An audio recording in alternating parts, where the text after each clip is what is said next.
అందరం దయచేసి కూర్చుందాం.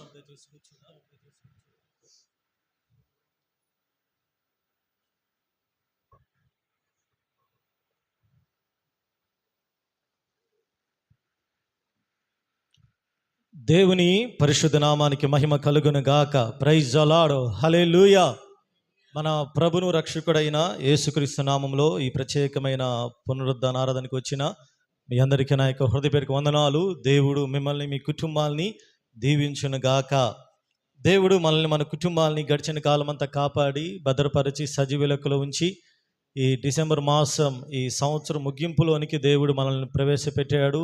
ఈ ఇంకొక ఆదివారం ఉంది, దానికంటే ముందటి ఆదివారం ఈ సంవత్సరపు చివరి దినాలలో మనం ఇంతవరకు కూడా దేవుడు కాపాడి భద్రపరిచి సురక్షితముగా ఉంచి దేవుని సన్నిధానం ఇంతవరకు పాటల ద్వారా ప్రార్థనల ద్వారా మనము దేవుని యొక్క నామాన్ని మహింపరిచాం.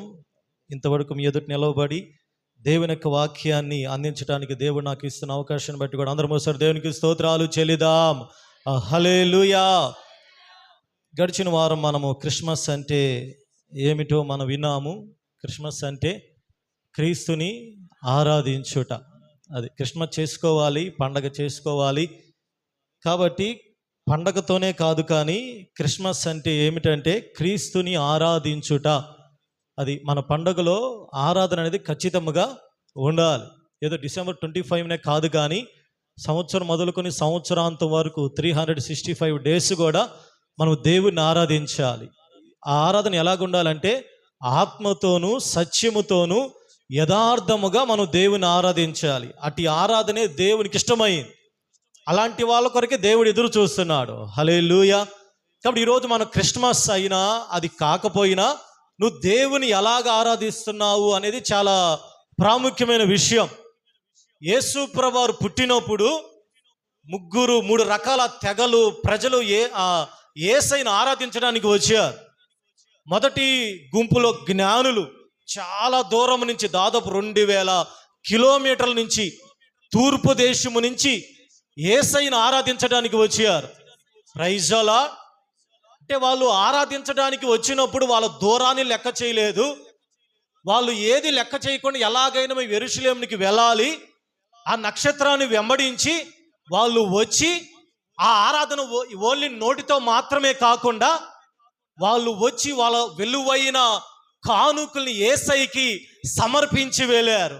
హల్లెలూయా.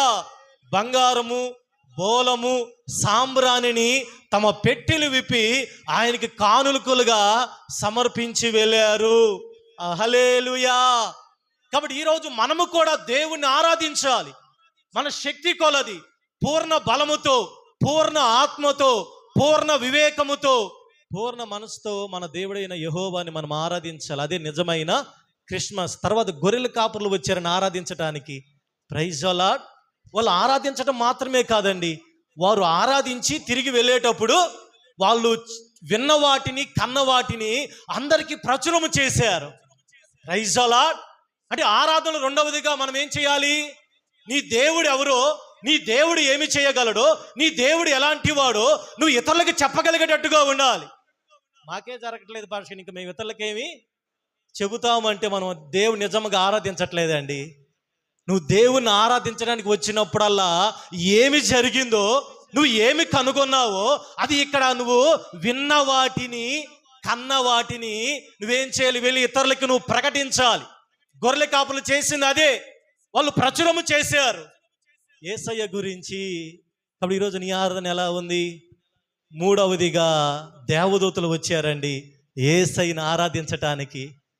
వాళ్ళ మధ్యాకాశం నిలబడి ఆ ఇంటి మీద ఉండి వాళ్ళు రెక్కలతో ఎగురుతూ సర్వోన్నతమైన స్థలములలో దేవునికి మహిమయు ఆయనకి ఇష్టలైన మనుషులకు భూమి మీద సమాధానము కలుగును గాక అని పాట పాడుతున్నారు. అది వాక్యం కాదండి, అది పాట. మీరు సరిగా చదివేరు లేదో, అది వాక్యము కాదు, దేవదూతలు పాడిన పాట.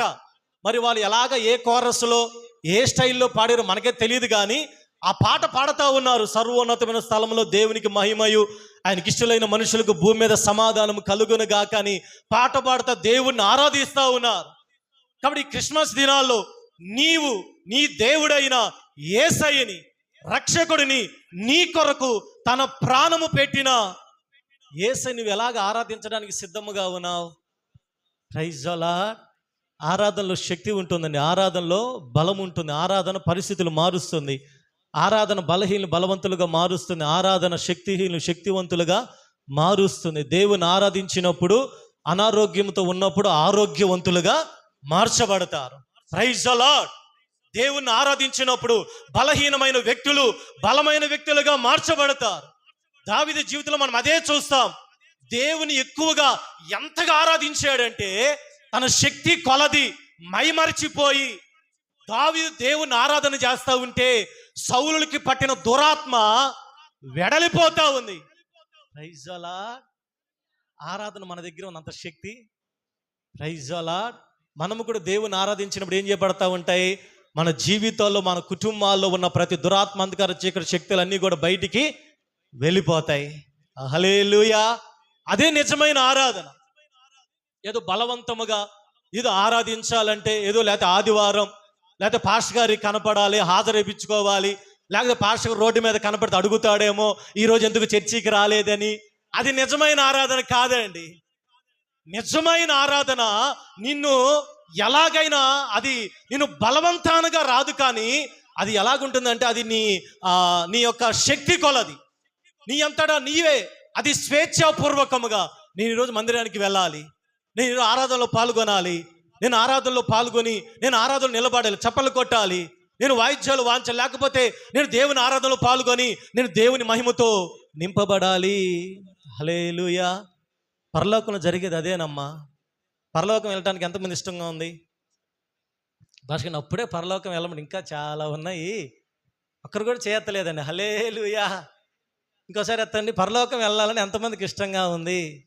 Praise the lord. చాలామంది ఎందుకు ఎత్తలేదు నాకైతే తెలియదు, కానీ పరలోకంలో జరిగేది ఏంటిది చెప్పండి అమ్మా. ఏం జరుగుతాయి పరలోకంలో? ఏం జరిగిద్ది? ఇదే 24 hours అండి.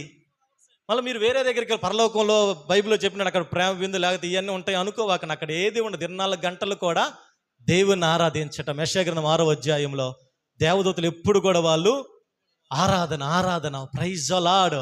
ఆ ఆరాధన కంట పరలోకం అంతా ఆ ధూమముతో నిండి ఉంటామంటే గడప కమ్ములు పునాదులు షేక్ అయిపోతా ఉన్నాయండి. Praise the lord. కాబట్టి ఆరాధన చేయడానికి ఈ లోకంలో నువ్వు ఆరాధికుడిగా ఆరాధికురాలుగా నువ్వు సిద్ధపడాలి. Praise the lord. కాబట్టి అటువంటి ఆరాధన యేసయ్య కోరుకుంటున్నాడు ఈ క్రిస్మస్లో. కాబట్టి నువ్వు చేసుకొని పోయే పండగలో ఆరాధన లేకపోతే అదంతా కూడా వ్యర్థమేనండి. కాబట్టి నువ్వేం చేయాలి? మొదటిగా నువ్వు దేవుణ్ణి ఆరాధించాలి మనస్ఫూర్తిగా. ఉన్నా లేకుండా, సంతోషమున్నా లేకుండా ఆరాధన చేయాలి. యోబు ఆరాధన చేసి చూపించాడని. యెహోవా ఇచ్చాను, యెహోవా తీసుకున్నాడు, యెహోవా నామానికి స్తుతి కలుగును గాక. అంటే అర్థమైంది? ఆరోగ్యం ఉన్నప్పుడు ఆరాధన చేసాడు, ఆరోగ్యం లేనప్పుడు ఆరాధన చేసాడు, పిల్లలు ఉన్నప్పుడు ఆరాధన చేశాడు, పిల్లలు చనిపోయారు, ఆరాధన చేశాడా చేయలేదా? ఇల్లు ఉంది, ఆరాధన చేశాడు, ఇల్లు కూలిపోయింది. చెప్పండి అమ్మా, మాట్లాడరు ఈరోజు. మౌన వ్రతమా? ఆరాధన చేశాడు, తన దగ్గర ఆరోగ్యం ఉంది, తన ఒళ్ళంతా కూడా కురుపులు పెంకుతో గీక్కుంటా ఉన్నాడు. ఇప్పుడు దేవుడు అన్యాయం చేశాడు, పాస్టర్ గారు నా ఇంట్లో కూర్చున్నాడా? అట్టి పరిస్థితుల్లో కూడా దేవుని ఆరాధించాడు కాబట్టి యోబు కోల్పోయిన దానికి 2 అంతలుగా దేవుడు అనుగ్రహించాడు. చప్పలు కొడుతూ దేవుని యొక్క నామాన్ని మహిమపరుద్దాం. మీ జీవితాల్లో కూడా ఆ రీతిగా మీరు ఆరాధించగలిగితే, మీరు ఉన్నా లేకున్నా, ఆరోగ్యమున్నా లేకున్నా, మీ దగ్గర ఐశ్వర్యమున్నా లేకుండా, మీకు మంచి గృహాలు ఉన్నా లేకుండా, మీరు ఎట్టి పరిస్థితుల్లో కూడా దేవుని ఆరాధించగలిగితే మీ దగ్గరున్న వాటితో దేవుడు వాటి రెట్టింపు చేయగలిగిన దేవుడు ఆయన. హల్లెలూయా. పౌలు శీలల్ని కొట్టేసి గాయపరిచి ఒక బండకు వేసి బిగించి చెరసాల్లో వేసారండి. మనం ఏం చేస్తాం? మనల్ని ఎవరైనా అన్యాయంగా తీసుకెళ్ళి జైల్లో పడితే ఏం చేస్తాం? మన దగ్గర ఇళ్ళని అమ్ముకొని ఒక మంచి లాయర్ని పెట్టుకొని డిస్ట్రిక్ట్ కోర్టు లేకపోతే హైకోర్టు సుప్రీంకోర్టుకి వెళ్ళి నన్ను ఎందుకు వేశారా బాబు అని ఎట్టగొట్టి విడిపించుకుంటాం. పౌలు శీల అది చేయలేదండి. ఏం చేశారంట? బండకు వేయటం అంటే అది మీకు పిక్చర్ ఎప్పుడు చూసారా? వాళ్ళకి నుంచోడానికి ఉండదు, ఇట్లా కూర్చోబెట్టి వారి 2 కాళ్ళు కూడా ఒక బొండ అంటే ఒక చెక్క ఆ కాళ్ళు ఉంటాయి, వాటిని బిగించేసి ఇంక పైకి లెగవటానికి ఉండదండి. ఎలా అదే కూర్చొని ఉండాలి, వెనక ఇట్లా కూర్చొని ఉండాలా, కాళ్ళు ముందుకు ఉంటాయి, ఆ కాళ్ళు ఇంక పైకి లేవకుండా బిగించి వేసారు. పాపం ఇంకా అలా జరగడం ఇలా జరగడానికి లేదండి. ఇద్దరిని కూడా అర్ధరాత్రి వేళ వాళ్ళు ఏం చేస్తున్నారు? ఆ సమయంలో మనం ఏం చేస్తాం? ఒక 3 నెలలు మందిరం ఎగ్గొడతాం. హల్లెలూయా. చిన్న సమస్య వచ్చినా లేకపోతే ఏదైనా జరిగిన అన్యాయంగా ఎవరైనా ఏదైనా నన్నే ఎందుకు అన్నారు అని చెప్పుకుంటా ఆ ఇంటికి తిరుగుతూ ఉంటాం. పౌలు శీల అలా చేయలేదండి. పౌలు శీల అన్నాడు, ఇద్దరు పాట అయితే డ్రమ్ము లేదు, వాయిద్యాలు లేవు, మనకి వాయిద్యాలు కూడా డ్రమ్ములు కావాలా, మైకులు కావాలా, పెద్దగా అరిసినా మనకు ఉద్యోగం కూడా రావట్లేదండి. హల్లెలూయా. అక్కడ డ్రమ్ము లేదు, మైకు లేదు, ఇద్దరు ఆ గాయపడిన ఆ దేహములతోనే పాడుతా ఉన్నారు. ఎంతసేపు పాడారో తెలియదు, కానీ అర్ధరాత్రి వేళ అకస్మాత్తుగా పెద్ద భూకంపం కలిగింది. హల్లెలూయా. చెరసాల సంఖ్యలన్నీ కూడా తెగిపోయినాయి. ఖైదీలకి బిగించిన వాటిని ఏమంటారు, ఆ బేడీలు కూడా కట్ చేయబడ్డాయి. ఆరాధనలో అంత శక్తి ఉంది తెలుసా? ఇది కంటికి కనిపించేయండి. నువ్వు ఆరాధన చేసినప్పుడు నీ కంటికి కనిపించిన కార్యాలు ఎన్నో జరుగుతాయి. హల్లెలూయా. ప్రార్థన వేరమ్మా. ప్రార్థన ఏందో తెలుసా? నీ సమస్యలు దేవునికి చెప్పటం. ఆరాధన ఏందో తెలుసా? దేవుణ్ణి ఆరాధించినప్పుడు పరలోకమే భూమి మీదకి దిగి వస్తుంది. హల్లెలూయా. కాబట్టి ఈ క్రిస్మస్ దినాల్లో నీ కుటుంబంలో, నీ వ్యక్తిగత జీవితాల్లో అటువంటి ఆరాధన ఉండునుగాక. అటువంటి ఆరాధన కలిగిన కుటుంబముగా నీవు నడిపించబడుదువుగాక. కాబట్టి నిజమైన క్రిస్మస్ అంటే ఆరాధన లేని క్రిస్మస్ వ్యర్థమండి. Praise the lord. ఈ వారం రెండవది క్రిస్మస్ అంటే మత్తయి రాసిన సువార్త 1వ అధ్యాయం 20వ వచనము చదవండి. మత్తయి రాసిన సువార్త 1వ అధ్యాయము 20వ వచనం. అతడు ఈ సంగతులను గూర్చి ఆలోచించుకొనుచుండగా ఇదిగో ప్రభువు దూత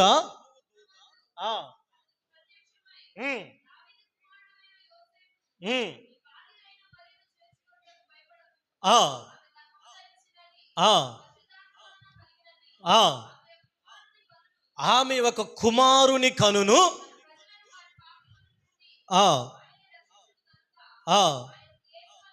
ఆయనకి యేసు అను పేరు పెట్టుదు అనెను. 25 చదువమ్మా.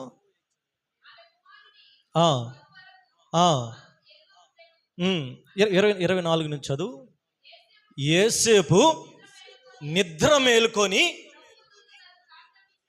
ప్రభువు దూత తనకు ఆజ్ఞాపించిన ప్రకారము చేసి తన భార్యను చేర్చుకొని ఆమె కుమారుని కనువరకు ఆమెను ఎరుగకుండెను. చాలండి. ఈ క్రిస్మస్ దినాల్లో అంటే రెండో వర్తమానముగా ఇక్కడ చదవబడిన లేఖన భాగంలో యేసు ప్రభువారి యొక్క ఆ జన్మించటం, ఆయన ఎలాగ జన్మించాడో మనకు తెలుసు. యేసు ప్రభువారి యొక్క తల్లిదండ్రులు మరియా, యోసేపు. యేసు ప్రభువారు యాక్చువల్గా యోసేపుకి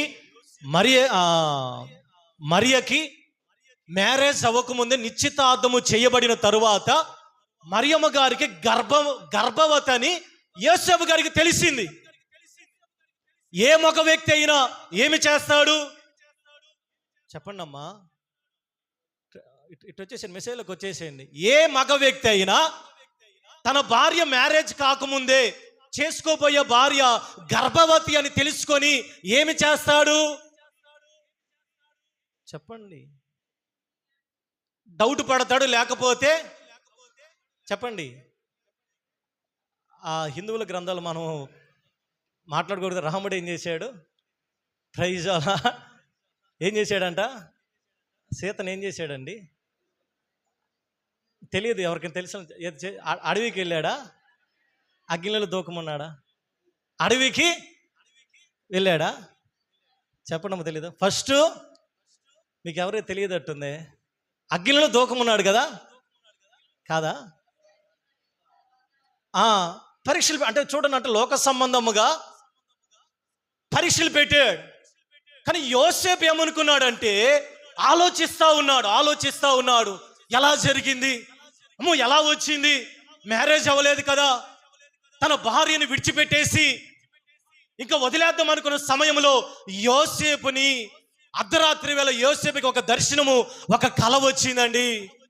ఆ కలలో దేవుని దూత మాట్లాడుతున్నాడు, దావీదు కుమారుడైన యోసేపు, నీ భార్యను చేర్చుకొనుటకు నువ్వు భయపడకము.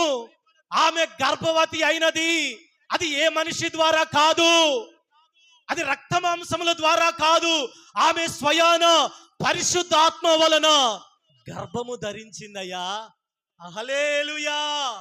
యెషయా గ్రంథములో 7వ అధ్యాయములో చెప్పబడిన ప్రకారముగా నీ భార్య జీవితంలో దేవుని ఆత్మ వలన గర్భము ధరించింది కాబట్టి ఆమెను చేర్చుకో. నువ్వు భయపడవాకో, నువ్వు ఏది ఆలోచించవాక, నువ్వు ఆమెను చేర్చుకో అన్నప్పుడు కింద యోసేపు నిద్ర మేలుకొని 24వ వచనములో దేవుడు చెప్పిన మాటకి విధేయుడై, దేవుని మాటకి లోబడి, దేవుని మాట ప్రకారము జీవించి, తన భార్యను గౌరవించి ఆమె మ్యారేజ్ చేసుకునే వరకు అక్కడ ఏమని వ్రాయబడి ఉంది,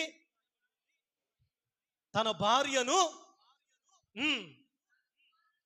కుమారుని కను వరకు ఆమెను ఎరుగకుండేను. ఇక్కడ మనకేమి కనపడుతుంది, యోసేపు దేవుని మాటకి విధేయత చూపించాడండి. Praise the lord. క్రిస్మస్ అంటే రెండవదిగా విధేయత. మనం విధేయత చూపించాలి. మొదటిగా ఆరాధన, రెండవదిగా విధేయత అండి. విధేయత అనేది మనం ఏం చేస్తామంటే మనకన్నీ సానుకూలముగా ఉన్నప్పుడే మనం విధేయత చూపిస్తామండి. కానీ ఇక్కడ యోసేపు తీసుకున్న నిర్ణయం సాధారణమైనది కాదండి. ఒకసారి మీరు ఆలోచన చేస్తే అటువంటి పరిస్థితుల్లో మీరు ఉంటే ఆ నిర్ణయం తీసుకోనగలరా? ఒకసారి ఆలోచన చేయండి అమ్మా. అటువంటి లోకస్తులందరూ కూడా ఎగతాళి చేశారు. ఎంతోమంది నిందించుంటారు, ఎంతోమంది అనుమానించుంటారు, ఎంతోమంది యోసేపుకి చెవిలో ఎన్నో చెప్పుంటారు. ఈరోజు రోడ్డు మీద భయంకరమైన తల్లి బిడ్డలు వెళ్తే ఈరోజు చండాలంగా చూసే చూపులుగా ఉన్నారండి. అటువంటిది స్వయాన మ్యారేజ్ చేయకముందే తన భార్య గర్భవతిని తెలిస్తే ఏ మగ వ్యక్తి అయినా చేసే ఆలోచన చేశాడు. కానీ యోసేపు దేవుని మాటకి విధేయత చూపించాడు. చెప్పాలి కూడా దేవుని యొక్క నామాన్ని మహిమపరుద్దాం. కాబట్టి రెండవదిగా క్రిస్మస్ అంటే ఏందో తెలుసా? విధేయత అండి. Praise the lord. మొదటిగా పరలోకంలో తండ్రి ఎవరు పోవాలని ఆజ్ఞాపిస్తే పరలోకమంతా సైలెంట్గా ఉందంట. మేము వెళ్ళాం ఈ లోకంలోనికి. చివరికి కుమారుడిని యేసుక్రీస్తు వారు, నేను వెళ్తానయ్యా, నేను వెళ్ళి లోకంలో ఉండి నేను అందరి కొరకు మరణిస్తాను. అందుకనే ఫిలిప్పీయులకు రాసిన పత్రికలో 4వ అధ్యాయంలో ఉంటుంది. ఎంతవరకు ఆయన తగ్గించుకున్నాడంట? 4వ అధ్యాయము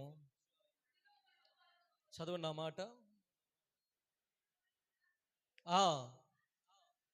2వ అధ్యాయము 7వ వచనాన్ని చదవండి. మనుషుల పోలికగా పుట్టి ఆయన దేవుని స్వరూపమును కలిగిన వాడయుండి దేవునితో సమానముగా ఉండుట విడిచిపెట్టకూడని భాగ్యమని ఎంచుకొని, చదవండి,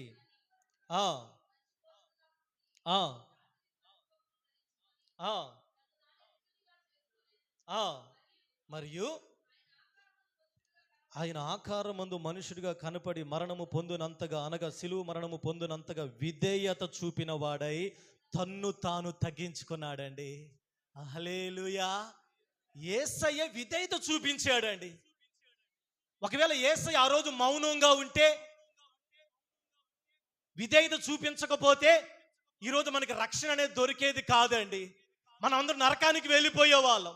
యేసు ప్రభువు వారు తన్ను తాను విధేయత కనిపించుకొని ఆయన మరణము పొందినంతగా విధేయత చూపించాడు. కనుకనే ఆయన పరలోకమందును భూమి మీదను ఆయనను దేవుడు హెచ్చించి ప్రతి నామమునకు పైగా ఆయన నామాన్ని హెచ్చించాడండి. హల్లెలూయా. కాబట్టి ఎక్కడ విధేయత ఉంటుందో అక్కడ హెచ్చింపు ఉంటుందండి. ఎక్కడ విధేయత ఉంటుందో అక్కడ ఆశీర్వాదం ఉంటుంది. ఎక్కడ విధేయత ఉంటుందో అక్కడ దీవెన ఉంటుంది. ఎక్కడ విధేయత ఉంటుందో అక్కడ దేవుని యొక్క కార్యాలను చూస్తావు. ప్రియ దేవుని సంగమా, క్రిస్మస్ అంటే పండగే. క్రిస్మస్ అంటే పిండి వంటలు చేసుకోవడం. క్రిస్మస్ అంటే కొత్త వస్త్రాలు ధరించడం. క్రిస్మస్ అంటే ఇళ్ళకి సున్నాలు వేసుకోవడం. క్రిస్మస్ అంటే మన ఇంటిలో స్టార్స్ పెట్టుకోవడం. క్రిస్మస్ అంటే మన ఇంటిలో ఉన్న సామాన్లన్నీ కడుక్కోవడం. క్రిస్మస్ అంటే అన్ని రకాల బంధువుల్ని మనం ఇన్వైట్ చేయటం మంచిదే. ఇవన్నీ ఉండి కూడా నీ దగ్గర విధేయత లేకపోతే, నీ దగ్గర నీ కుటుంబంలో విధేయత లేకపోతే అది నిజమైన క్రిస్మస్ కాదమ్మా. పండుగలో యేసయ్య లేడు. కాబట్టి ఈరోజు రెండవదిగా నీ పండగలో యేసయ్య ఉండాలి అంటే నువ్వు విధేయత కలిగిన వ్యక్తిగా ఈ క్రిస్మస్ పండగ దినాల్లో నువ్వు మార్చబడాలి. Praise the lord. అక్కడ యోసేపు దేవుని మాటకి ఇంకా సరెండర్ అయిపోయిన చేతులు కట్టుకున్నాడు అండి. విధేయత అనేది అసలు దేవుని ప్రజలకు ఎంత ఆశీర్వాదమో తెలుసా? పూర్తిగా చేతులు కట్టుకొని నీ చిత్తమయ్యా. అలాగ మనం ఉండగలమా? ఇప్పుడే దేవుడు ప్రత్యక్షమయ్యి ఏదైనా చెబితే మనం చేయడానికి సిద్ధమేనా? వింటున్నారా? పాస్టర్ మాకెందుకు చెబుతాడు పాస్టర్ గారు, మీకే చెబుతాడు కానీ అన్నట్టు చూస్తున్నారు మీరా. దేవుడు ఎవరికి చెబుతాడు? ఎవరైతే వింటారో వాళ్ళకే చెబుతాడండి, వినని వాళ్ళకి చెప్పడండి ఆయన. కాబట్టి ఈరోజు క్రిస్మస్ దినాల్లో రెండవదిగా నిజమైన క్రిస్మస్ అంటే ఏమిటి అంటే నువ్వు దేవునికి నువ్వు విధేయత చూపగలిగిన వ్యక్తిగా నువ్వు ఉన్నావా? ఇంకా 10 రోజులు మాత్రమే ఉన్నాయండి. ఈ 2024 సంవత్సరము గతించిపోతా ఉంది.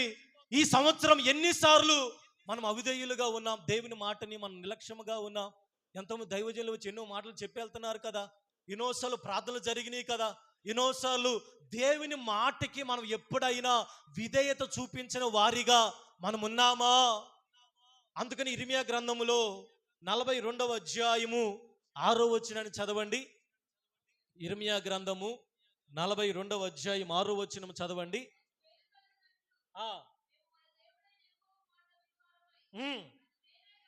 అది మేలే కాని కీడే కాని మేము ఆయన యొద్దకు నిన్ను పంపు విషయములో మన దేవుడిని యెహోవా సెలవిచ్చు మాటకు మేము విధేయులమవుతాం. Praise the lord. ప్రజలందరూ కూడా ఇర్మియా దగ్గరికి వెళ్ళి, అయ్యా ఇర్మియా, మా తరపున ప్రార్థన చేయి, మేము శ్రమలో ఉన్నాం, మేము కష్టములో ఉన్నాం, మేము వ్యాధుల్లో ఉన్నాం, మేము బాధల్లో ఉన్నాం, మాకు ఏమి చేయాలో తోచటం లేదు, అయ్యా మా తరపున దేవుని దగ్గర ప్రార్థన చెయ్యయ్యా. అప్పుడు దాకా వాళ్ళు మాట వినలేదండి. నువ్వు దేవుని దగ్గర ప్రార్థన చెయ్యయ్యా. ఒకవేళ దేవుడు ఏది చెప్పినా అది మేలైనా కీడైనా ఆ మాట వినటానికి మేము విధేయత చూపిస్తామయ్యా. హల్లెలూయా. ఇక్కడ యోసేపు చేసిన పని అదే. దేవుడు ఏ మాట అయితే చెప్పాడో ఆ మాటకి యోసేపు విధేయత చూపించి దేవుని మాట ప్రకారముగా యోసేపు చేయగలిగాడండి. కాబట్టి నిజమైన క్రిస్మస్ అనగా రెండవదిగా నువ్వు దేవునికి ఎంత విధేయత చూపిస్తున్నావు. ఈ సంవత్సరం నువ్వు విధేయత చూపకపోవటాన్ని బట్టి ఎన్నో నీ నుంచి జారిపోయినాయి తెలుసా? విధేయత ఎక్కడ ఉంటుందో ఆ కుటుంబము దీవించబడుతుంది. విధేయత ఎక్కడ ఉంటుందో ఆ వ్యక్తి దీవించబడతాడు. విధేయత ఎక్కడ ఉండదో అక్కడ ఏది కూడా జరగదండి. మనం ఎంత ప్రార్థించినా ఎంత మొరపెట్టినా ఆ వినగలిగిన చెవి, ఆ విధేయత లేని మనసు మన దగ్గర ఉంటే దేవుడు ఇక్కడ దిగువచ్చి మాట్లాడినా మనకి ఏది కూడా అర్థము కాదండి. రెండవదిగా మత్తయి సువార్త 2వ అధ్యాయం 12వ వచనం చదవండి. మత్తయి సువార్త 2వ అధ్యాయము. తరువాత హేరోదు నొద్దకు వెళ్ళవద్దని స్వప్నమందు దేవుని చేత బోధించబడిన వారై వారు మరి ఒక మార్గమున వారి దేశమునకు తిరిగి వెళ్ళారు. రెండవది ఇక్కడ జ్ఞానుల విధేయత కనపడుతుందండి. వచ్చేటప్పుడు వారి మార్గంలో వచ్చారు, నక్షత్రాన్ని పట్టుకొని ఆ నక్షత్రం ఏటు చూపిస్తే అటు చూపించి ఆ ఇంటి దగ్గరికి వచ్చి వాళ్ళు యేసయ్యను పూజించి వెళ్ళేటప్పుడు దేవుని చేత బోధించబడ్డారు. యాక్చువల్గా వాళ్ళకు ఒక ఆజ్ఞ వచ్చింది. ఏంటిదో తెలుసా? ఏంటిదమ్మా? ఏమొచ్చింది? ఏమొచ్చింది వాళ్ళకి ఆజ్ఞ? మీరు క్రిస్మస్ దగ్గర లేరట, సంక్రాంతి దగ్గర ఉన్నట్టుంది. హల్లెలూయా. హేరోదు దగ్గరికి వాళ్ళు వెళ్ళినప్పుడు యూదుల రాజుగా పుట్టిన ఆయన ఎక్కడున్నాడంటే ఆయన లేఖనాలన్నీ కూడా తెప్పించి ఆ గ్రంథాలు వాటన్నిటిని కూడా పరిశీలన చేసి జ్ఞానులకు ఒక ఆజ్ఞాపిస్తాడు. మీరు వెళ్ళి ఆ శిశువుని పూజించి మీరు వచ్చి నాకు చెప్పండి, మీరు వచ్చి నాకు చెబితే నేను కూడా వచ్చి పూజిస్తానని చెప్పాడండి. కానీ హేరో చెప్పింది ఆ ఉద్దేశంతో కాదండి. ఆ వ్యక్తిని చంపటానికి ముందుగానే తన మనసులో పెట్టుకొని జ్ఞానులకు ఒక ఆజ్ఞాపించాడు. మీరు వచ్చి నాకు చెప్పండి, నేను కూడా వెళతానని చెప్పినప్పుడు ఇప్పుడు జ్ఞానులకి ఒక ఆజ్ఞ ఇవ్వబడిందండి. కానీ వాళ్ళు యేసయ్యని ఆరాధించిన తర్వాత వాళ్ళకి వేరొక మార్గం నుంచి ఒక స్వరం వినపడతా ఉంది, మీరు హేరోదు దగ్గరికి వెళ్ళకూడదు. ఇప్పుడు జ్ఞానులు ఎవరి మాట వినాలి చెప్పండి అమ్మా? ఇప్పుడు ఆ దేశపు రాజు యొక్క హేరోదు మాట వినాలా? దేవుడు ఎవరో తెలియదు. ఆ తూర్పు దేశపు జ్ఞానులకి జ్ఞానం ఉంది, కానీ ఈ వాటిని ఏమంటారు బోధించడం కానీ ఆ మార్గం ఏదో తెలియదు వాళ్ళకి. కానీ వాళ్ళు స్వప్నమందు బోధించబడి ఆ బోధ ప్రకారం వాళ్ళు మరి యొక్క మార్గాన వెళ్ళారండి. హల్లెలూయా. వాళ్ళ జ్ఞానాన్ని పక్కన పెట్టేశారు. ఒరే మనం జ్ఞానులం కదా, వచ్చేటప్పుడు బాగానే వచ్చాం కదా, వచ్చేటప్పుడు యేసయ్యని బాగానే ఆరాధించాం కదా, ఇప్పుడేంది వేరొక మార్గంలో మనం ఎందుకు వెళ్ళాలి? వెళ్ళి ఆ హేరోదు రాజుగారి దగ్గరికి వెళ్ళి ఎంతో కొంత డబ్బులు తీసుకుని ఆయనకి నిజం చెబుదామని దేవుని మాటకి విరోధముగా నడవలేదండి. దేవుని స్వరానికి విధేయత చూపారు కాబట్టి దేవుడు ఆ జ్ఞానులను ఎంతగానో ఆశీర్వదించాడు. బైబిల్ గ్రంథములో ఆ ముగ్గురు జ్ఞానులను గురించి వ్రాయబడి ఉంది. చప్పలు కొడుతూ దేవుని యొక్క నామాన్ని మహిమపరుద్దాం.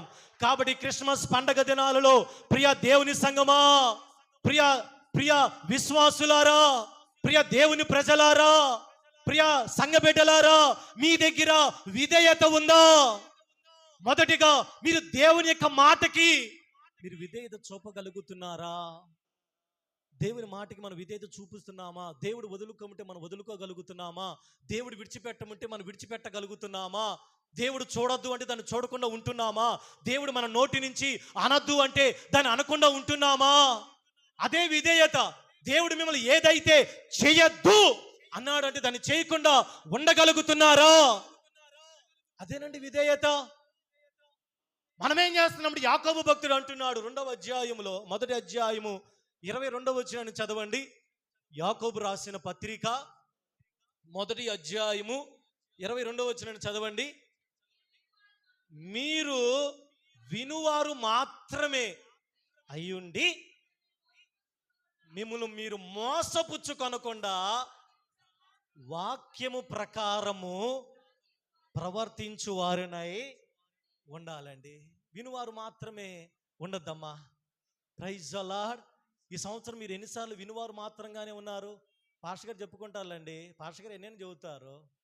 పాస్టర్ గారికి లేకపోతే పాస్టర్ గారు ఎవరు వచ్చిన దైవ సేవకులు ఎన్నైనా చెబుతారు.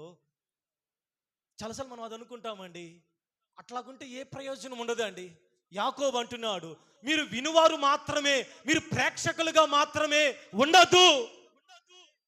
కొన్ని లోక సంబంధముగా కొన్ని సభలు జరుగుతాయండి, రాజకీయ సభలు, లేకపోతే ఏదైనా మోటివేషన్ సభలు జరుగుతాయి. వెళ్ళాలి, ఊరకని వాళ్ళు చెప్పే ప్రసంగాన్ని విని వచ్చేయాలి. కానీ దేవుని మందిరం అలా కాదండి. Praise the lord. దేవుని మందిరంలో ఉన్న ప్రజలు ఏం చేయాలి? విన్న వాక్యము ప్రకారము ప్రవర్తించాలి. మిమ్మల్ని సూటిగా ప్రశ్న అడుగుతున్నాను. ఈరోజు లేకపోతే గడిచిన వారము ఆదివారం విన్న వాక్యాన్ని ఇంటికి వెళ్ళి ఎంతమంది ఈరోజు చర్చిలు ఈ వాక్యం చెప్పారు కదా, దేవుని నేను అలాగుంటానయ్యా అని దేవుని దగ్గర మనం ఎంతసేపు ప్రార్థన చేయగలుగుతున్నాం? అది మన 10 రోజుల ఉపవాస ప్రార్థనలు జరిగినాయి, ఎంతోమంది దైవజనులు వచ్చారు. ఆ మాటలు ఎంతమంది మీ నోట్స్లో రాసుకొని ఆ వాక్యం ప్రకారముగా నేను ప్రవర్తించాలయ్యా అని ఎంతమంది సిద్ధపడుతున్నారు? మిమ్మల్ని సూటిగా అడుగుతున్నానండి, ఎంతమంది సిద్ధముగా ఉన్నారు? అదే విధేయత అంటే. మీ దగ్గర ఎంతమంది దేవుని యొక్క వాక్యం రాసుకున్నారు? Praise the lord. విధేయత లేని ఆశీర్వాదం ఉండదమ్మా, గుర్తుంచుకోండి. విధేయత లేకపోవటాన్ని బట్టి మన ఆత్మీయ జీవితం అది ఎండిపోతా ఉంది, అది మోడుబారిపోతా ఉంది. విధేయత లేకపోవటాన్ని బట్టి మనం ఎన్ని పండగలు చేసుకున్నా, ఎన్ని క్రిస్మస్లు పోయినా, ఎంత పెద్ద డ్యాన్సులు వేసినా, వేర్ దేర్ ఈజ్ ఒబీడియన్స్, విధేయత లేకపోతే అక్కడ ఎటువంటి దీవెన ఉండదండి. ఆ పరిస్థితి అంతా, ఆ సంఘమైనా ఆ పరిస్థితులైనా అవి ఎండిపోయినట్లుగా ఉంటాయి. ఎక్కడైతే విధేయత ఉంటుందో అక్కడ ఆశీర్వాదం ఉంటుంది. హల్లెలూయా. కాబట్టి ఈ సంవత్సరం ముగింపులోనే అయ్యా అన్నాడు ఇర్మియాతో ప్రజలు చెప్పినట్లుగా, అయ్యా ఈ సంవత్సరం అంతా మేము అవిధేయులుగానే ఉన్నామయ్యా. మా అవిధేయతను బట్టే మేము ఎన్నో లాస్ అయ్యాం. మా అవిధేయతను బట్టే మేము ఎంతో మోడి బారిపోయాం. మా అవిధేయతను బట్టే మేము ఎన్నో కోల్పోయామయ్యా. మా అవిధేయతను బట్టే నాయన అది మరలా మమ్మల్ని బలపరచండి అయ్యా. అది మేలైన కీడైనా నీ మాట చేయటానికి సిద్ధమయ్యా. యోసేపు తీసుకునే నిర్ణయం సామాన్యమైనది కాదండి. యోసేపు ముందుకెళ్తే నింద. ఎంతోమంది యోసేపుకి వెళ్ళి చెప్పకుండా ఉంటారా? చెప్పకుండా ఉంటారు యోసేపుకి. మరి ఏంద్ర గర్భవతిని మ్యారేజ్ చేసుకుంటున్నావు, రే అలాంటి ఇలాంటి ఎంతోమంది అనుంటారు. అనకుండా ఉండుంటారా? చెప్పండి అమ్మా. ఎంతోమంది అనుంటారు. ఎంతోమంది యోసేపు చెవిలో ఎన్నో చెప్పుంటారు. కానీ యోసేపు అవన్నీ కూడా పక్కన పెట్టేసి దేవుడు తనతో ఏదైతే చెప్పాడో అదే చేయటానికి సిద్ధముగా ఉన్నాడు. కాబట్టి తరతరములకు యేసయ్య తండ్రిగా యోసేపు యొక్క పేరు ఘనపరచబడింది. అది ఆ రోజు యోసేపు, అయ్యా నేను అటువంటి విధేయత నేను చూపనయ్యా, నాకు వద్దయ్యా అనుంటే చెప్పండి అమ్మా. కాబట్టి ఈరోజు కొన్నిసార్లు దేవుని మాట దేవుడు మనతో చెప్పినది కష్టంగానే ఉండిద్ది అండి, అది నష్టంగానే ఉండిద్ది. కానీ బయట పెట్టి దాంట్లో అడుగు పెట్టిన తరువాత దేవుని దీవెన మనం చూడటం ప్రారంభిస్తాం. హల్లెలూయా, హల్లెలూయా. దేవుని మాట కొన్నిసార్లు మనం విన్నప్పుడు అది ఎదుటివాడికి అది వెరితనంగా కనపడిద్దండి. అది ఎదుటి వాళ్ళకి అది చాలా లోకుగా కనపడిద్ది. దేవుని మాట మనం విన్నప్పుడు అది ఎదుటి వారికి ఒకవేళ అది తెలివి తక్కువగా కనపడవచ్చు. అది నిజముగా దేవుని ద్వారా నీకు బోధించబడితే, ఎవరైతే నిన్ను హేళన చేశారో, ఎవరైతే నీ మీద తక్కువగా మాట్లాడారో వారే నిన్ను మెచ్చుకుంటారండి. హల్లెలూయా. నేను చెన్నై బైబిల్ కాలేజ్ చదువుతున్నప్పుడు దేవుడు చెప్పాడు, నువ్వు మధ్యలో వచ్చేసాయి అన్నాడు. మధ్యలో నేను చెన్నైలో పూర్తిగా చదవలేదండి, మీకు తెలియదు, మీకు తెలుసో తెలియదు అనుకుంటే చెన్నైలో పూర్తిగా చదవలా. నేను చెన్నైలో మధ్యలో చదువుతూ ఉంటే దేవుడు వచ్చేసాయి, కాలేజీ మానేసాయి అని చెప్పాడు. ఇప్పుడు నేనేం చేయాలి అర్థం కాలా. దేవుడు అంటే దేవుడు దైవజనుల ద్వారా మాట్లాడాడు, అయ్యగారి ద్వారా మాట్లాడి వచ్చేసాయి. ఎందుకంటే అక్కడ కాలేజీ పరిస్థితులు ఇప్పుడు బాగలా, స్పాన్సర్షిప్ ఆగిపోయి చెన్నైలో ఈ టీచింగ్ అని సరిగా ఇవ్వపడటం లేదు. దైవజనుల ద్వారా దేవుడు మాట్లాడాడు, రాజు వచ్చేసాయి, ఏదో ఒక పరిచర్య చేద్దు అని. నేను దేవుని దగ్గర ప్రార్థన చేస్తా ఉన్నా, నీ దైవజనుడి మాట విను. మా ఫ్రెండ్స్ అందరికీ చెబితే వాళ్ళందరూ నన్ను తెక్కలోడు అనుకున్నారు. ఇదేంద్ర మధ్యలో దేవుడు వెళ్ళమని చెబుతాడా? దేవుడు అనే వ్యక్తి పూర్తిగా కంప్లీట్ చేస్తాడు కదా. మా సార్స్ కూడా చాలా మంది ఎగతాళి చేశారు. కానీ నేను ఆ రోజు దేవునికి స్వరానికి విధేయత చూపి నేను డిస్కంటిన్యూ వచ్చిన తర్వాత కొన్ని రోజుల తర్వాత దైవజనుల ద్వారా వాళ్ళ మాట వినటాన్ని బట్టి దేవుడు నాకు ఒక సంఘాన్ని అప్పగించాడు. చెప్పలు కూడా దేవుని యొక్క నామాన్ని మహిమపరుద్దాం. అదే దైవాల రావూరు. ఆ దైవాల రావూరు సంఘాన్ని అప్పగించడానికి విజయవాడ బైబిల్ కాలేజీలో ఉన్నప్పుడే అక్కడ బాగా ప్రార్థన ఎక్కువ జరిగిద్దండి. సాయంత్రం 5 గంటలకి అందరము కూడా ఒక ఇలాంటి చాపెల్ అంటారు దాన్ని. విజయవాడ బైబిల్ కాలేజ్కి వచ్చారా ఇంతవరకు ఎవరైనా? తెలియదా? విజయవాడ బైబిల్ కాలేజ్ ప్రపంచం అంతా తిరుగుతాం, మన ఐపీసీ తెలియదండి. హల్లెలూయా. విజయవాడ హెడ్ క్వార్టర్ తెలియదు ఐపీసీ. Praise the lord. ఎంత ఆశ్చర్యంగా ఉందంటే ఇంతవరకు విజయవాడ ఎప్పుడు వెళ్ళలేదా? గుణదలకు కాదండి, గుండు చేయించుకోవడానికి. వాళ్ళు అది అనుకున్నారు విజయవాడ అనగానే. మన ఐపీసీ హెడ్ క్వార్టర్ చర్చిని ఒక్కసారి అయినా దర్శించారా? మాకెందుకు పాస్టర్ గారండి. హల్లెలూయా. ఆ కింద చాపెల్ అంటారు దాన్ని, అంటే ఆరాధన చేసే స్థలం. 5 గంటలకి విద్యార్థులందరూ వెళ్ళి లైట్లు ఆపేయబడితే ఇలా కిటికీలు ఉంటాయి, గట్టిగా పట్టుకొని అందరూ ఆత్మలో నింపబడి అన్య భాషలతో ప్రార్థన చేస్తూ ఉంటే ఫ్యాన్లు ఉండవండి, లైట్లు ఉండవు. అందరూ చెమటలు పట్టి షర్ట్లన్నీ కూడా తడుచుకొని చివర్లో ఇలాంటి పులిపేట దగ్గర ఒకళ్ళు ఆరాధన చేస్తూ ఉంటే అందరూ కూడా మోకరించి సాగిలు పడి వారి భవిష్యత్తు కొరకు ప్రార్థన చేస్తూ ఉంటే దేవుడు ఎవరిలో కొన్ని మాట్లాడేవాడు. ఒకరోజు ఏం జరిగింది, దేవుడు ఒక వ్యక్తిలోంచి నాతో మాట్లాడాడు. నా కుమారుడు నఫ్తాలి రాజు, దేవుడిని ఒక సంఘానికి పంపించబోతున్నాడు. నాకు అసలు అది మర్చిపోయా. నేను ఆ రోజు చెప్పిన ఆ యొక్క నా ఫ్రెండ్ ద్వారా చెప్పబడిన ఆ ప్రవచనం మర్చిపోయాను. ఎందుకంటే నాకు బైబిల్ కాలేజీలో ఉన్న అప్పటికి నాకు అసలు బైబిల్ వాక్యం తెలియదు. నేను చెప్పిన కదా విజయవాడ బైబిల్ కాలేజీలో ఉన్నా. నేను శుక్రవారం ఒంగోలు వచ్చి చాపలేసి పరిచర్య చూసుకుని మళ్ళీ ఆదివారం రాత్రికి మరలా వెంటనే విజయవాడ వెళ్ళిపోయేవాడిని. అప్పటికింత జ్ఞానం కూడా లేదండి. దేవుని స్వరం, దేవుడు మాట్లాడితే ఇంత లోతు కూడా తెలియదు. అది నా నోట్స్లో ఎక్కడో రాసి పెట్టుకున్నాను.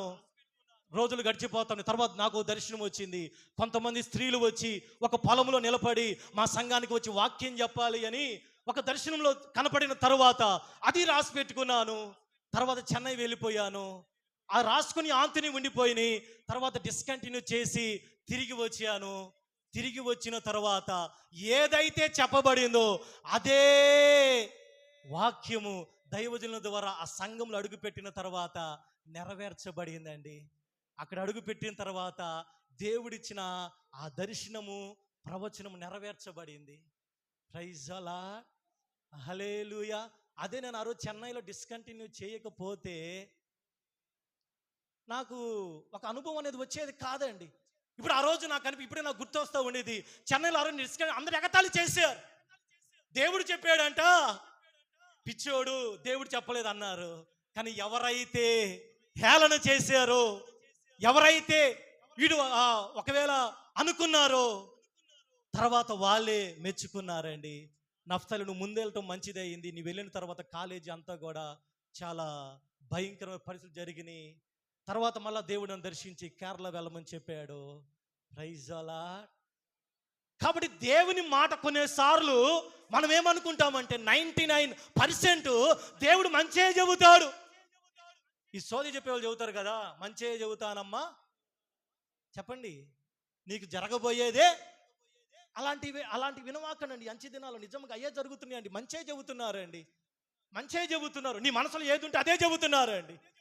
నువ్వు ఏది చేస్తా అదే చెబుతున్నారు. కానీ నిజముగా దేవుడు అనే వ్యక్తి, అది ఏ స్వరమైనా కొన్నిసార్లు అది చేయటము ద్వారా నీకు నష్టము కలిగినా, అది చేయటము ద్వారా నిన్నందరూ ఒకవేళ పిచ్చోళ్ళు అనుకున్నా, నువ్వు అది చేయటానికి ఎప్పుడైతే నువ్వు విధేయత చూపించగలవో అదే నిజమైన విధేయత అండి.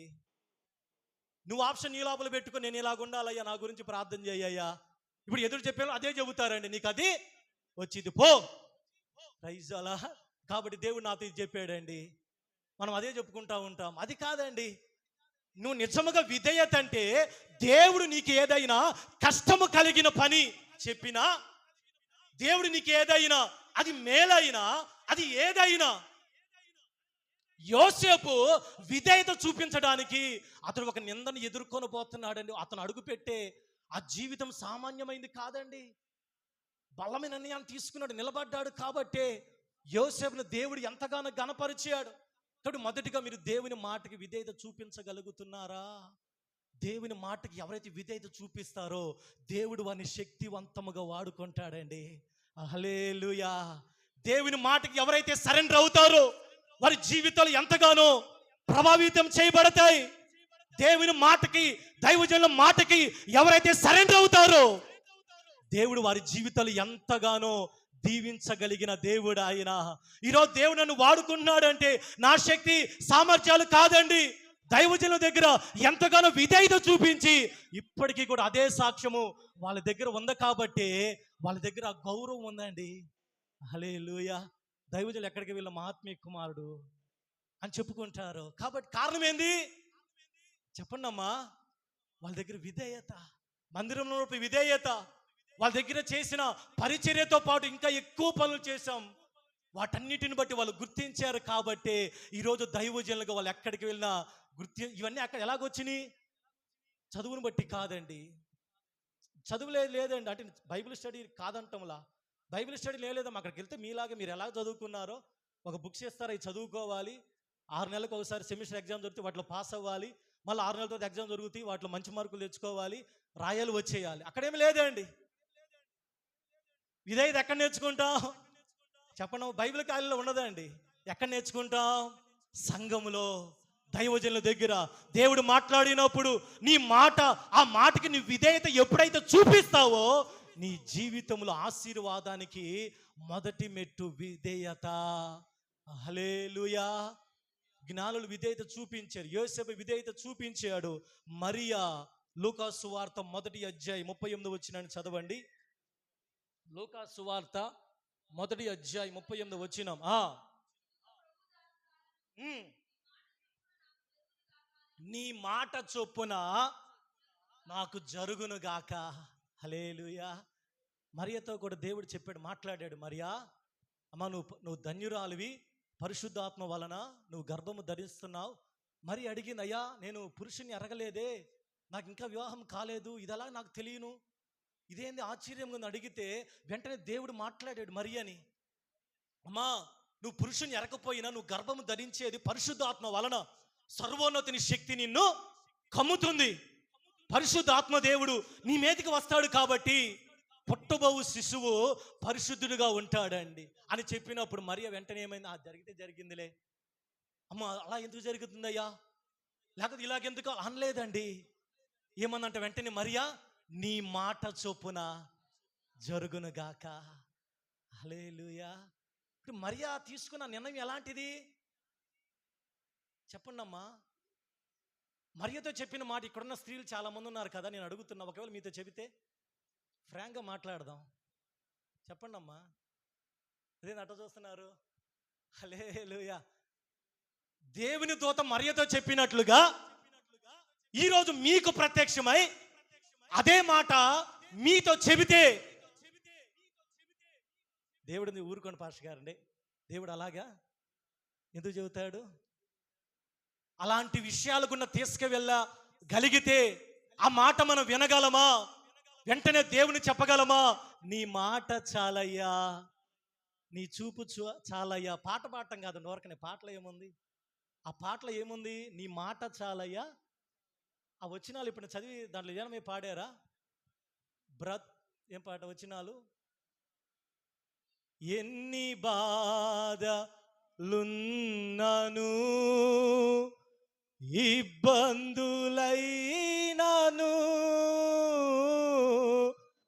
ఎంత కష్టమొచ్చినా నిష్ఠురా ఎన్ని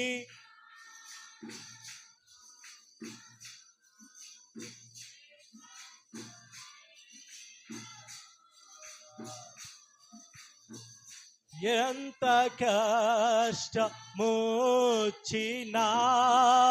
నిష్ఠురమైనను నీ మాట చాలయ్యా, నీ చూపు చాలయ్యా, నీ తోడు చాలయ్యా, నీ నీడ చాలయ్యా, నీ మాట చాలయ్యా. పడదాం.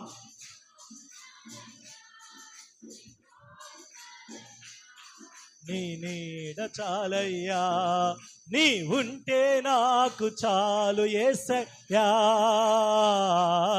నీ వెంటే నేను ఉంటానేసయ్యా. హల్లెలూయా. కాబట్టి కష్టం వచ్చినా కింద వచ్చిన బ్రతుకు నావ పగిలిన కడలి పాలైన పాట పాడటం కదా, ఎవరైనా పాడతారు ఈరోజు. Praise the lord. ఆ పాటలో ఉన్న అర్థాన్ని గ్రహించి దాని ప్రకారం మనం నీ మాట చాలయ్యా అని మరియలాగా చెప్పగలమా? మరి ఏమంది? నీ మాట చొప్పున నాకు జరుగును గాక అంటే దానికి అర్థమైంది విధేయత చూపించిందండి, దేవుని మాటను అంగీకరించింది. ఈరోజు ఎంతమంది దేవుని యొక్క మాటని, దైవజనుల ద్వారా అందించబడుతున్న వాక్యాన్ని, అయ్యా నీ మాట చొప్పున నాకు జరుగును గాక అని ఎంతమంది సిద్ధముగా ఉన్నారు? నీ మాట వద్దయ్యా, నా మాట చొప్పున నాకు జరుగును గాక అంటున్నాం మనం. అందుకనే జరగటం లేదండి. నీ మాట వద్దయ్యా పాస్టర్ గారు, మీ మాట అసలు వద్దు, మా మాట చొప్పునే మాకు జరగాలయ్యా, అయ్యే జరుగుతున్నాయండి. ఈ క్రిస్మస్ దినాల్లో ఏం చేయాలి? మా మాట వద్దయ్యా, నీ మాట మా జీవితాల్లో జరుగునుగాక చెప్పగలం మరియలాగా. మరియ చెప్పడానికి కారణం ఏం తెలుసా? లూకా సువార్త 2:51 మరియా అంతటా ఆయన వారితో కూడా బయలుదేరి వారికి లోబడి ఉండెను. ఆయన తల్లి ఈ సంగతులన్నిటినీ తన హృదయములో భద్రము చేసుకుందండి. హల్లెలూయా. ఈ క్రిస్మస్ దినాలు ఏం భద్రం చేసుకుంటున్నారు చెప్పండి అమ్మా. అరిసిలా ఏం భద్రం చేసుకుంటున్నారు చెప్పండి. మరియ ఏం భద్రం చేసుకుందంటే అంత త్యాగం లేదా అంత విధేయత చూపటానికి దేవుడు చెప్పిన మాటలన్నీ కూడా తన హృదయంలో భద్రం చేసుకుందండి. తన హృదయంలో దేవుని మాటలు ఉన్నాయి కాబట్టి ఆ మాట ప్రకారం జీవించడానికి ఇష్టము చేయబడుతూ ఉంది. భద్రం అనే మాట ప్రిజర్వ్ అంటారు కదా, అయితే మన భాషలో ఫ్రిడ్జ్లో ఏదైనా ఒక వస్తువు పెడతాం, రాత్రి మిగిలిన పాలుని ఫ్రిడ్జ్లో పెడతాం. ఇప్పుడు తెల్లవారేసరికి ఫ్రిడ్జ్ ఓపెన్ చేయగానే ఏమొస్తాయి? పాలు వస్తాయా? పాల తాకులు వస్తాయా? పాలే వస్తాయి కదా. ఫ్రిడ్జ్లో ఏదైనా కూర పెట్టారు, 2 రోజుల తర్వాత తిరిగి చూశారు, మళ్ళా ఫ్రిడ్జ్లో ఏమి నుంచి బయటకు వచ్చింది భద్రంగా? చెప్పండి అమ్మ, పాస్టర్ గారు ఫ్రిడ్జ్లో ఏదైనా మహత్యక్కుందాం అనుకుంటున్నారు. మీ ఫ్రిడ్జ్లు లేవా? ఫ్రిడ్జ్లో ఎప్పుడు పాలు పెట్టలేదా? ఫ్రిడ్జ్లో ఏదైనా పెట్టారు, 2 రోజుల తర్వాత తీస్తే దాంట్లో ఏమొచ్చింది? ఇప్పుడు మరియా హృదయంలో ఏమి ప్రిజర్వ్ చేసుకుంది, ఏమి భద్రం చేసుకుంది? చెప్పండి అమ్మా. దేవుని వాక్యాన్ని విని అవి భద్రం చేసుకుంది. ఆ భద్రం చేసుకున్న దాన్ని బట్టి మరియా విధేయురాలుగా మార్చబడింది. హల్లెలూయా. ఈ క్రిస్మస్ దినాల్లో నీ హృదయము వేడితో భద్రము చేయబడి ఉంది. ఫ్రిడ్జ్ అంటే హృదయానికి సాదృశ్యం అండి. నీ హృదయం అనే ఈ ఫ్రిడ్జ్లో నువ్వు ఏది భద్రం చేసుకుంటున్నావు? యోబు గ్రంథంలో ఉండేది, వారంట నోటి కింద 20:13 వచనంలో చెడుతనాన్ని భద్రం చేసుకుంటా ఉన్నారంట అండి. యోబు గ్రంథం 20:13 వచనాన్ని చదవండి. వారి నోట ఏంటంట, పైన చూడండి, చెడుతనము, అదే అండి, చెడుతనము వారికి తీయగా ఉండేను, వారు చెడుతనాన్ని పానివ్వటలేదండి, పానివ్వటలేదు. అదే దాన్ని భద్రం చేసుకుంటా ఉంటున్నారంట. ఏమైందండి చెప్పండి అమ్మా. అందుకు ఈ మధ్య అక్కడ చదివాను, మనం తాగిన నీళ్ళు అవి బయటకు వచ్చేసేయాలి, మనం తిన్న ఆహారం బయటకు వచ్చేసేయాలి, మనం పీల్చుకున్న గాలి బయటికి రావాలి. వస్తున్న గాలి ప్రాక్టీస్ చేయండి, పిలవండి ఒకసారి, ముక్కులో ఉన్న పిలవండి. మధ్యలో ఒక సైన్స్ క్లాస్, ముక్కులో పిలవండి అమ్మా, పిలవండి. వస్తున్న గాలి బయటికి ఆగిపోయిందా? ఆగిపోతే వెంటనే 108కి చేయాలా లేదా? తాగిన నీళ్ళు ఇప్పుడు 1 లీటర్ నీళ్ళు తాగారు, సాయంత్రం అయినా రాలేదు, ఏం చేయాలి? 108 104 108. అన్నం తిన్నారు, 2 రోజులు అవుతోంది, బయటికి రావటం లేదు, ఏం చేయాలి? మళ్ళా 108. అదే కదా ఉంది. సేమ్ అది మన లోపలికి వెళ్ళిన ప్రతిదీ కూడా ఏం చేయబడాలి? బయటికి రావాలండి. లోపలికి వెళ్తుంటే కొన్నిసార్లు మనకు తెలియకుండా లోపలికి మాలిన్యం వెళ్తూ ఉండిద్ది, చెడ్డ తలంపులు వెళుతూ ఉంటాయి, మన లోపలికి ఎన్నో రకాలైన శరీరేచ్ఛలు వెళుతూ ఉంటాయి. అవి వాక్యం విన్నప్పుడు మనలోనికి బయటికి రావాలి. కాదు పాస్టర్ గారండి, మీరు ఎన్నైనా చెప్పండి, అవి మా లోపలే పెట్టుకుంటామండి. మా లోపలే భద్రం చేసుకుంటే ఎవరికి హానో తెలుసా? మీ లోపల పగ పెట్టుకుంటే పగే బయటకు వస్తుందమ్మా. మీ లోపల ఏది పెట్టుకుంటే అదే బయటకు వస్తుంది తెలుసా? మీ లోపల ఏదైతే మీరు ఈర్షగాని పెట్టుకుంటే అది ఎలాగొచ్చింది బయటికి? ఒక రోగంలాగా బయటపడిద్ది అండి. కాబట్టి దేవుని ప్రజలు మనం ఎప్పుడు ఎలాగ ఉండాలా? ప్రశాంతముగా ఉండాలా. ప్రేమ, సమాధానం, సంతోషం, నెమ్మది ఇవన్నీ మన హృదయంలో భద్రము చేసుకుంటే మనం అయ్యే బయటికి చూపిస్తాం. హల్లెలూయా. కాబట్టి మరియా దేవుని యొక్క మాటలన్నీ కూడా భద్రం చేసుకుంది కాబట్టి ఆ క్లిష్ట పరిస్థితుల్లో దేవా నీ మాట ప్రకారం నాకు జరుగును గాక, దేవుని మాటకి విధేయత చూపించిందండి. కాబట్టి ఈరోజు ప్రియ దేవుని సంగమా, మీరు దేవుని మాటకి ఎంత విధేయత చూపించగలుగుతున్నారు దేవుని యొక్క మాటకి? అందుకని మరొక చోట సామెతల గ్రంథము 21వ అధ్యాయం 23వ వచనం చదవండి. సామెతల గ్రంథం 21:23. నోటిని, నాలుకను భద్రము చేసుకుని వాడు దానిని కాపాడుకొనును. ఏం భద్రం చేసుకోవాలంటే పాలు పెరుగు కూరలు కాదండి. పాస్టర్ గారు పాలు పెరుగు చెప్పాడు కాబట్టి ఇప్పుడు ఇంటికి ఫ్రిడ్జ్లో అవి కాదండి. ఏం భద్రం చేసుకోవాలి? మొదటిగా చెడుతనం లోపలికి వెళ్లకుండా భద్రం చేసుకోవాలి. రెండవదిగా నోరు, నాలుక, ఆ రెండింటిని ఏం చేయాలి? భద్రం చేసుకోవాలి. ఆ నోరు ఇష్టం వచ్చింది కదా అని నాలుక, యాకోబు పత్రికలో మనం ఎన్నోసార్లు విన్నాం, నాలుక అది ఎట్లా పడితే దానికి అవకాశం ఇవ్వకూడదండి. ఏది పడితే అది మాట్లాడకూడదు. ఎవరి గురించి ఏది పడితే అది నిజమో అబద్ధమో మనం ఎక్కడికక్కడ దాన్ని చాటించకూడదండి. అబద్ధము నిజమంట చెప్పులేసుకునే లోపు, గడప దాటే లోపు అబద్ధము చెప్పులేసుకుని ఊరంతా తిరిగి వస్తా ఉందంటండి. ఈ క్రిస్మస్ దినాల్లో నువ్వు నీ హృదయంలో ఏది భద్రం చేసుకుంటే అదే నువ్వు ప్రకటిస్తావమ్మా. Praise the lord. గొర్రెల కాపులు ఏం ప్రకటన చేశారు? దుష్ప్రచారాలు కాదండి, చెడ్డ వార్తలు కాదు, వాళ్ళు ఏదో ఒకటి చెప్పినది లేకపోతే ఏదో ఒకటి దేవునికి విరోధమైన మాటలు కాదు, దేవునికి విరోధమైన మాటలు కాదండి. వాళ్ళు నోటిని భద్రం చేసుకొని వాళ్ళు యేసయ్య గురించి ప్రచురము చేశారు. హల్లెలూయా. నువ్వు ఈరోజు నువ్వు ఏం ప్రచురం చేస్తున్నా చెప్పండి అమ్మా. మీ నోటు నాలుక భద్రం చేసుకోకుండా మీరు ఏమి ప్రచురం చేస్తున్నారు? మీరు ఏమి ప్రచురం చేస్తే చెప్పండి అవే పలకరేందమ్మా. మనం ఏది ప్రచురం చేస్తే, మీరు మంచిని ప్రచురం చేస్తే మీ గురించి అందరూ మంచిగా చెప్పుకుంటారండి. హల్లెలూయా.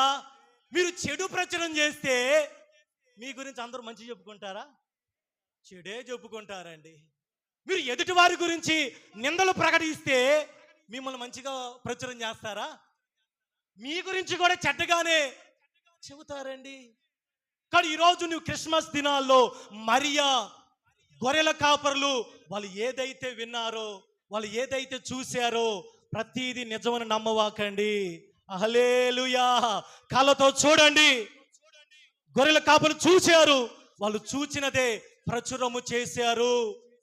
ఏదంటే అది మన హృదయంలో భద్రం చేసుకొని దుష్ప్రచారాలు తప్పుడు చెబితే మన మీద కూడా తప్పుడు ప్రచారాలే రేగుతాయి తెలుసా.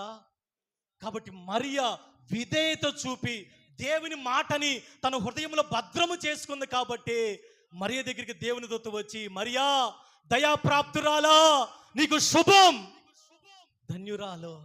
హల్లెలూయా. ఎంత గొప్ప ధన్యత అండి.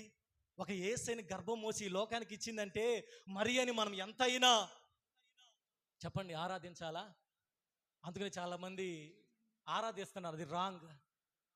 మరియని ఆరాధించకూడదండి, గౌరవించాలి అంతే. మరియని ఆరాధించకూడదు. ఇప్పుడు చాలామంది మరి అంత గొప్ప త్యాగం చేసింది కదా అని గుణదలో ఒక గుడి, నాగపట్నంలో ఒక గుడి, ఇంకెక్కడెక్కడ తెలీదా మీకు? గుణదల్లో ఎవరుంది? యేసయ్య కాదండి. అదేనా తెలుసా? ఆరాధించడానికి వెళ్తున్నారు కాదు, రాంగ్ అండి. నేను గుణదలకి వెళ్ళవద్దని కాదు, అక్కడ మరియని ఆరాధించి అక్కడ కొబ్బరికాయలు కొట్టి సామ్రాగడి లెగించి మొత్తం విగ్రహారాధన. నాగపట్నంలో ఇంకా చాలా ప్రదేశాలు ఉన్నాయి, అక్కడ యేసయ్య ఉన్నాడు అండి. బొమ్మలు ఉన్నా అక్కడ విగ్రహారాధన, మరియమ్మను పూజిస్తున్నారు. ఎక్కడ బైబిల్ గ్రంథంలో మరియమ్మను పూజించమని ఎక్కడా లేదండి. మరో యేసయ్య ఇంటిలో వాక్యం చెబుతూ ఉంటాయా, నీ తల్లి నీ అన్నదమ్ములు వచ్చండి, ఎవరు నా తల్లి, ఎవరు నా సహోదరు, నా వాక్యము విని దానికి విధేయత చూపిన వాళ్ళే నా తల్లి, నా సహోదరులు. Praise the lord. కాబట్టి క్రిస్మస్ అనగా రెండవదిగా విధేయత. ఆ విధేయత చూపించగలిగిన మనసు మీ దగ్గర ఉందా? మొదటిగా దేవుని మాటకి మనం విధేయత చూపించాలి. యోసేపు విధేయత చూపించాడు, జ్ఞానులు విధేయత చూపించారు, మరియా విధేయత చూపించింది. బైబిల్ గ్రంథంలో ఎంతో మంది విధేయత చూపించకపోవటాన్ని బట్టి వారు ఎన్నో లాస్ అయ్యారండి. గెహాజీ ఏలియా తరువాత ఎలీషా ఆ ఏలియా మీద ఉన్న అభిషేకాన్ని పొందుకున్న రాత్రి కూడా మనం విన్నాం. శనివారం వచ్చిన వాళ్ళు కూడా పరిశుద్ధాత్మ గురించి వింటా ఉన్నారు. పరిశుద్ధాత్మ యొక్క కార్యాలు ఇంకా అయిపోలేదండి. మన 10 రోజులు అయిపోయిన అనుకోని అవి శనివారం కూడా బోధించబడతా ఉన్నాయి. 7 విషయాలు పరిశుద్ధాత్మ దేవుడు విశ్వాసులు ఎలాగ పనిచేస్తాడని నేర్చుకుంటా ఉన్నాం. ఏలియా మీద ఉన్న అభిషేకము ఎలీషా మీదకి 2 పాలు వచ్చింది. ఇప్పుడు ఎలీషా దగ్గర పరిచయం చేసే వ్యక్తి ఎవరు? గెహాజీ. ఇప్పుడు గెహాజీ మీదకి ఎన్ని పాలు రావాలి?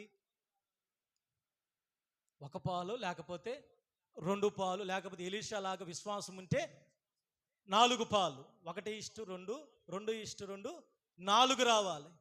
కానీ గెహాజీకి ఏమొచ్చింది? పోగొట్టుకున్నాడండి. కుష్ఠరోగం వచ్చింది. విధేయత చూపించలా. దేవుని మాట కాకుండా తన సొంత ఆలోచన, ఆ వెండి బంగారాల కోసం పరిగెత్తుతూ ఉన్నాడు. యూదా ఇస్కరియోతు పరిచర్యను పోగొట్టుకున్నాడు. సౌలు దేవుని మాట వినకుండా, విధేయత చూపించకుండా అవిధేయుడిగా మార్చబడ్డాడండి. సమూయేలు వచ్చి, అయ్యా నీ దేవునికి బలి కాదయ్యా ముఖ్యం, బలర్పించట నీ దేవునికి కాను కాదయ్యా, ప్రార్థన కాదయ్యా. ఏమన్నాడని సమూయేలు, బలి అర్పించుట కంటే నీ దేవుని మాట వినుట శ్రేష్టం. దేవుని మాట బలి అర్పించుట కంటే దేవుని మాట. అందుకు సమూయేలు తాను మొదటి సమూయేలు 15 తాను సెలవిచ్చిన మాట సంతోషించిన ఆలోచించి బలు అర్పించుట కంటే ఆజ్ఞను గైకొనుటయు పొటేళ్ల కొవ్వు అర్పించుట కంటే మాట వినుటయు శ్రేష్టం. తిరుగుబాటు చేయుట సోదే చెప్పుట అనే పాపముతో సమానం అండి. తిరుగుబాటు అంటే దేవుని మాట వినకుండా, నేను ఏనయ్యా, నేను చేయనయ్యా, నువ్వేనైనా చెప్పయ్యా, నేను ఇంతేనయ్యా, నా జీవితం ఇంతేనయ్యా, ఇలాగ మనం దేవుని దగ్గర ప్రవర్తిస్తే అది ఏ పాపము? బైబిల్లో కూడా ఉందండి, సోదే చెప్పుట అనే దానితో పాపం అండి. అంటే మనం దేవునికి సోది చెబుతున్నామంట. హల్లెలూయా. బైబిల్ గ్రంథంలో ఉన్న మాట అండి. తిరుగుబాటు అంటే దేవుడు చెప్పిన మాట వినకుండా, దేవుడు చెప్పిన మార్గంలో నడవకుండా, దేవుడు చెప్పిన మాటలు మనం జీవించకుండా, మన సొంత ప్రకారముగా మనమే దేవుడికి గైడ్లైన్స్ ఇస్తే దేవుడు అంటున్నాడు అది సోదె చెప్పుట అనే పాపముతో సమానమండి. కాబట్టి క్రిస్మస్ అనగా నువ్వు విధేయత కలిగిన వ్యక్తిగా నువ్వు మార్చబడాలి. దావీదు లేదా అబ్రహాము, దేవుడు చెప్పాడు, అబ్రహామా నీ స్వదేశాన్ని విడిచిపెట్టాడండి. నేను చూపించే మార్గానికి వెళ్తానయ్యా, నేను చెప్పినది చేస్తానయ్యా. Praise the lord. అబ్రహాముకి ఎంత దీవెనో తెలుసా? భూలోకంలో ఉన్న వారందరికంటే దేవుడే చెప్పుకున్నాడు, నేను అబ్రహాము, ఇస్సాకు, యాకోబుల దేవుడని. అబ్రహాము ఎంతగా దేవునికి విధేయత చూపించాడో అంతగా దేవుడు అబ్రహాముని హెచ్చించాడండి. కాబట్టి ఈరోజు నీ జీవితంలో ఆశీర్వాదానికి తొలిమెట్టు విధేయత, దీవెనికి తొలిమెట్టు విధేయత, స్వస్థతకి తొలిమెట్టు విధేయత. కొన్నిసార్లు కొన్ని బాధలు మనకెందుకో తెలుసో వచ్చేది విధేయులుగా మార్చటానికి. ఆయన బాధ వలన విధేయులుగా మారుస్తాడు ఆయన. కాబట్టి ఈరోజు ప్రియ దేవుని సంగమా, ఇంకెంతకాలం మనం ఎన్ని పండగలు పోతా ఉన్నా, ఎన్ని జనవరి ఫస్ట్ పోతా ఉన్నా, మనం ఇంకా ఎందుకు ఎదగలేకపోతున్నాం? ఎందుకు ఇంతగా దీవించబడలేకపోతున్నాం? ఎందుకు ఇంకా ఆశీర్వదించబడలేకపోతున్నాం? ఎందుకు మనం వెలుపటి వారికి సాక్ష్యం ఇవ్వలేకపోతున్నాం? విధేయత లేకపోవటాన్ని బట్టి అండి. కాబట్టి ఈరోజు దేవుని దగ్గర, దేవా నేను సరెండర్ అవుతానయ్యా, నేను నీకు సరెండర్ అవుతాను, నేను నీ యొక్క చిత్త ప్రకారమున ఆయన ఈ క్రిస్మస్ దినాల్లో నీకు విధేయత చూపిస్తానయ్యా. నేను చెబుతాను, విధేయత చూపనంత కాలము దేవుని దీవెన రాదండి. నువ్వు ఎప్పుడైతే విధేయత చూపటానికి నువ్వు ఇష్టపడతావో ఆ రోజే దేవుడు నీ జీవితంలో ఆయన అనుకున్న ఆలోచన చేయటం ప్రారంభిస్తాడు. అందరూ మోకరించినట్లయితే ప్రార్థన చేసుకుందాం. ఈ కొద్ది మాటలు మనకు దేవుడు దీవించినట్లుగా. క్రిస్మస్ అనగా విధేయత ఎక్కడ ఉంటుందో అక్కడ ఆశీర్వాదం ఉంటుంది. కాబట్టి ఈరోజు దేవుడు మనతో మాట్లాడిన మాటలు మన ఇంట్లో దేవుడు దీవించినట్లుగా, దేవా నన్ను